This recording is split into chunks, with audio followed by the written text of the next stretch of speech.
Public ভিউজে আপনাদের স্বাগতম। আপনারা জানেন যে বাংলাদেশ ভারত সীমান্তে বেশ উত্তেজনাকর পরিস্থিতি বিরাজ করছে, বিশেষ করে পুশিন ঘটনাকে কেন্দ্র করে। ঠিক এই সময়ে বিজিবির ভূমিকা অনেক প্রশংসনীয় এবং ইতিমধ্যে বিভিন্ন স্থানে দেখেছেন যে এলাকাবাসী কিভাবে বিজিবির সঙ্গে কাজ করছে। এই ধরুন, পাটগ্রাম উপজেলার শ্রীরামপুর ইউনিয়ন সীমান্তে বেশ কয়েকদিন আগে যখন বিএসএফ অতর্কিতভাবে পুশিনের ঘটনা ঘটিয়েছিল, বিজিবি স্থানীয় জনতা সেটি প্রতিরোধ করেছিল।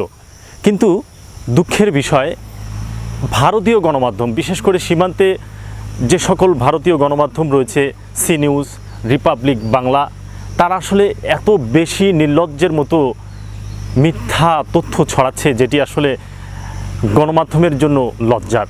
তারা বলছে যে বাংলাদেশ থেকে 10-12 জনকে পুশিন করা হয়েছে ভারতে। একটা সময় রাতের আধারে বিএসএফ যখন বিজিবির প্রতিরোধের মুখে ওই সকল লোককে ফেরত নিয়ে যেতে বাধ্য হয়, ঠিক তার পরের দিন দেখেন সি নিউজ, রিপাবলিক বাংলা, তারা আসলে কিভাবে এত বড় নির্লজ্জের মতো মিথ্যা কথা ছড়ালো যে রাতের আধারে বিজিবি বাংলাদেশে প্রবেশ করেছে, অথচ তখন পর্যন্ত নিশ্চিতই হওয়া যায়নি যে তারা আসলে বাংলাদেশি না ভারতী।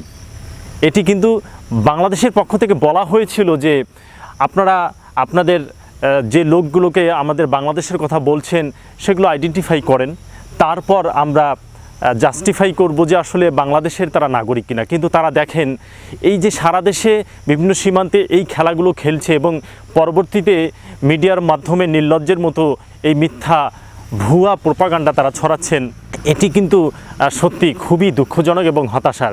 কেননা আসলে সীমান্তে উত্তেজনাকর পরিস্থিতি যদি মিডিয়ার মাধ্যমে এমন অবস্থা তৈরি হয়, সেটি কিন্তু দুই দেশের সীমান্তবাসীদের জন্য সত্যি উদ্বেগজনক এবং তাদের জন্য একটা ভীতিকর পরিস্থিতি তৈরি করে। আমরা আসলে প্রত্যাশা করব বিএসএফ যেমনটা ঘটিয়ে চলছে একের পর এক, এই জায়গা থেকে যেন বিএসএফ সরে আসে।